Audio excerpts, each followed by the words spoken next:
السلام عليكم. معلش أنا بس يعني باحاول أسمع معاكم شوية،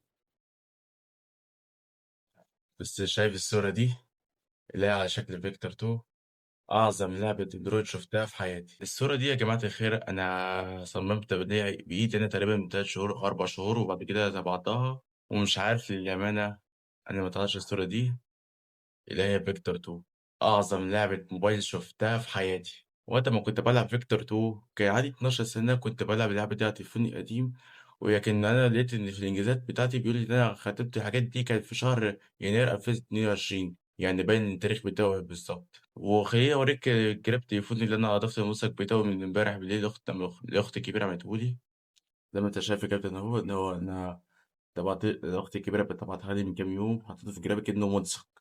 هاقربه لك لو أنت مش شايف، أهو، إيه رأيك؟ المهم من كده، هو للأسف يا جماعة الخير هو سلسلة فيكتور 2 اتنشرت يوم 16 مايو عام 2016 على جوجل بلاي لأجهزة الأندرويد، أما بالنسبة لأجهزة الأي أو إس مش عارف الله أعلم من كده. المهم من كده فيكتور 2 عامل لنفسه قناة على الفيسبوك يوم 18 مايو عام 2016، يعني بعديه بيومين لما انتشر على جوجل بلاي، وكان بينشر كل حاجة عن لعبته في سنة 2016.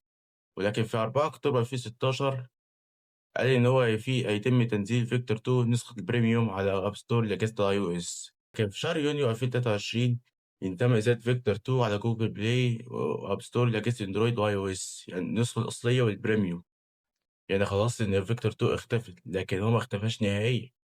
لكن نسخة البريميوم والأصلية لسه موجودين لحد دلوقتي زي أب تو داون، ميديا فاير، وجوجل درايف، ومواقع تانية الله أعلم فيها وهكذا. لكن قالوا إن فيكتور 2 ما قالش الكلام ده خالص عشان هو بطّل ينشر أي حاجة على الفيسبوك، تم تجميد اللعبة تقريبًا سنة 2017 عشان سمعت حد من الروس قالوا الكلام ده على الفيسبوك تقريبًا من زمان. ولكن بالنسبة لي لعبة فيكتور 2 يعني عظيمة جدًا، ولكن خلاص كده يعني نقول اللعبة دي بقى لها 10 سنين على جوجل بلاي وأب ستور، حتى كمان الفيسبوك. إحنا لازم نودّع حصرياته الأسطورية، ونودّع كل المراحل بتاعته، نودّع فيكتور، ونودّع الشخصية العظيمة اللي إحنا لعبناها من زمان، وكمان نودّع كل الحاجات اللي فيه، نودّع حركات الباركور الحلوة والمراحل، وكل الحاجات اللي في اللعبة دي، حتى التصميمات الحلوة دي. أنا عامل الفيديو ده يا جماعة وأنا زعلان إن فيكتور 2 اختفى، وخلّاني أبقى لاعب حقيقي، مش لاعب على الألعاب اللي بالعبها. اللاعب الإحساس اللي بيحسه وهو بيلعب، سواء كنت فرحة، حزن، يأس، أيًا كان من كده، لكن خلّيني لاعب حقيقي. ولكن الناس اللي مش عارفة تنزّل فيكتور 2 فين، النسخة الأصلية premium، هاسيب لك رابط بتاعه تنزيله في أي موقع في الوصف، وهاسيب لك كمان فيكتور 2 الأصلية تنزل على جوجل بلاي، لكن هو لسه شغال لحد دلوقتي على جوجل بلاي، بس مش هتعرف تلاقيه في البحث، إلا لمّا تلاقي رابط التنزيل بتاعه على جوجل بلاي موجود في الوصف، سواء زي بتاع الفيديو بتاع تريلر من شركة نيك على اليوتيوب.